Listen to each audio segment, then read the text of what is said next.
This is Bob in the house, and this is Friday. Well, can't say much about it because he's doing nothing different, right? But it's a Friday, none the same. I mean, we're keeping track, right? I got it, it's exciting. Madras High Court to government. What were you doing for 15 months? If you remember, folks, yesterday we discussed the statement of the principal scientific advisor to the Prime Minister of the government of India. What did he say? Two things.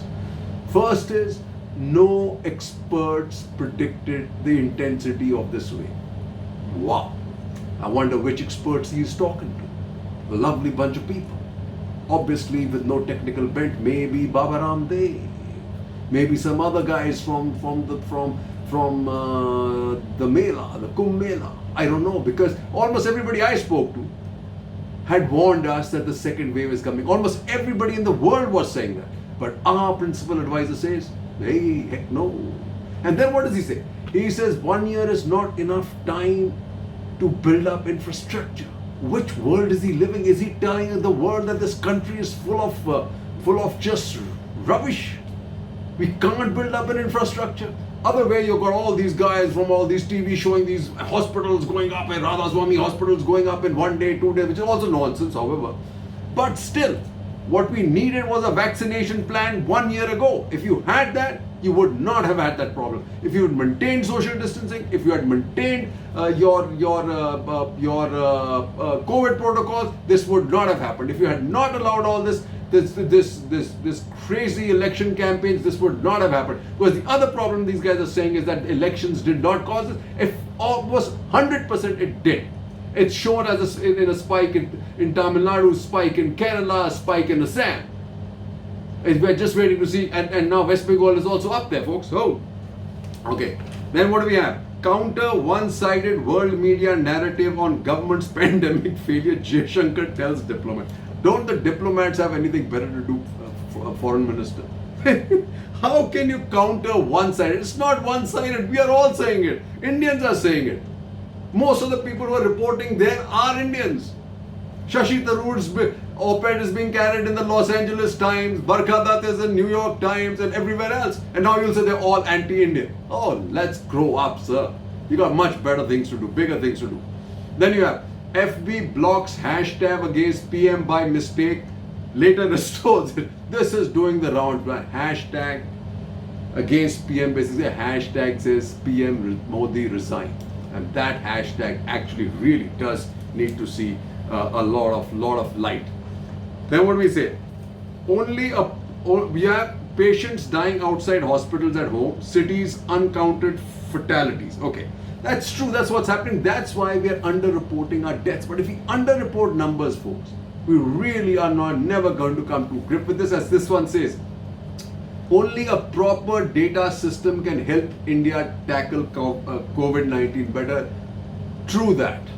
Because without that, you're swimming against the tide, in the dark, and you're up the creek without a paddle, which actually we are, because we are fudging those numbers, right? Just like we've done in the economics. We've tried to project this great growth rate without actually being there, and hence we don't know what to do with it when it's going down, right?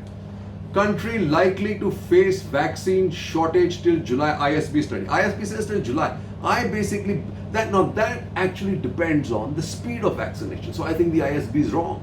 I think if the speed of vaccination needs to be up there at about 5 million to 6 million a day to get ahead of this curve, to get ahead of this virus, 6 million a day, I think this shortage will continue till year end. Folks, mark my words. I don't care what ISB said. No, already, like I said, that's just headline for plus 18 starting May verse. Already you're saying no doses for 18 plus. Next phase said to be delayed. Stocks unsure. Many states say can't open vaccinations on May 1st. That includes Madhya Pradesh, Maharashtra, Delhi to Gujarat. But thank God here, US directs 20 million of its AstraZeneca doses to India. Like I said, they got 60 million, right? They had to overcome their internal regulation. But now, like I said, it's open to all. The 60 million was not going to come. But glad for those 20 million, right? Finally, disquiet in BJP over UP local polls campaign amid COVID. And there is some really heart-rendering news. The guy is doing poll duty, which is generally the teachers, folks. 4 more teachers die after UP polls, say unions. And apparently this is just the tip of the iceberg, and this number is 40 plus. Sad, sad, sad. And in the backyard of the Chief Minister Bisht in Gorakhpur and Pragyaraj, people bear brunt of battered, creaking health system. Remember Gorakhpur, and remember the scam where this poor Muslim doctor was put behind bars forever for doing his duty because there was no oxygen. He basically ended up telling the world that Gorakhpur's hospitals, which is the Chief Minister's backyard, has no oxygen, and he was held accountable for that. And that's what actually the Chief Minister is actually doing, right? They're not running after the shortages. They're running after people who are talking about shortages or people who are actually asking for help. 15 patients died due to lack of oxygen at private hospital in UP, alleged kill, probably right. In Bihar, all fingers crossed in Bihar as second wave goes rural scales last year's peaks. This is the sad one. And we have people here from Bihar saying, who get COVID in Delhi, saying, please send us back home. हम जड़ी बूटी से ठीक हो जाएंगे. जड़ी बूटी से क्या ठीक होंगे? Thank God, some sense. Uttarakhand puts Char Dham Yatra on hold amid spike. Uttarakhand's structure has broken down, infrastructure, folks, for all of you, right? And guess what? There were 9.1 million pilgrims visited Haridwar for Mahakumbh, and 6 million of them congregated in April, coinciding with the worst surge in COVID cases in the second wave. Wow. This is our politicians, right? Then what are we doing? Cut for infra. Dead trees will now be used to meet funeral demands. All these trees that have been cut for creating roads and buildings, that's what's going to be used. That's sad. Scarred once, migrants in Goa crowd trains to rush back home. Little faith in assurances, migrant head for home. And where all the people who are doubting foreign companies, right? Here's a news idea. This will help brighten their in-betweens, right? What's between the years. Help continues to pour in from Global Inc. This is Google, Intel, Twitter, what's that? Salesforce, everybody, right? And this religion really delights one, right? At Gurdwara in Ghaziabad, a 24/7 oxygen लगा. Ghaziabad छड्डो, हुन दमदमा च भी लग गया है. सारी जगह दे हुन oxygen दे लंगर लगे हुए. And आदे ਤੁਸੀਂ ਜਿੰਨਾ ਵੀ ਕਹੋ ਉਹ ਕਮ ਹੈਗਾ. But this is your nefarious DNA. Fake remdesivir unit busted, 5 arrested. And this is the what Suhas Palishkar writes. Must hear. Maximum misgovernance. Over 15 months of the pandemic, it has played out as abdication and tactical distraction.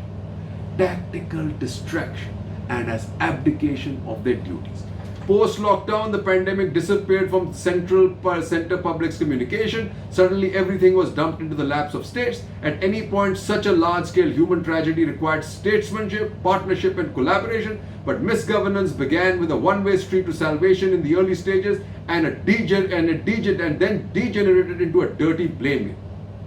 While one layer of this blame game is party-based, the large part is structural. How the center and the state should have joined hands. When narrow politics dominate governance turns into continuous one-upmanship.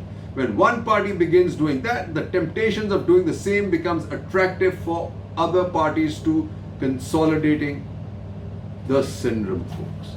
And this is it. Abdication and tactical distraction. And like he said, it was a one-way street. When in the first wave it was all streets led to the PMO. Now it's just become a mess as they try and wash their hands off the responsibility. Sometimes they're blaming Delhi, sometimes Maharashtra. They're at it. Some with Patra and all that. And this is again a reposit to Man Ki Baat, which said, and then Smriti Irani came out and saying, oh, clapping. Oh, what a great thing. Our Prime Minister is so worried about our children. And what does he say? He basically said the children learned something during this. Some soul.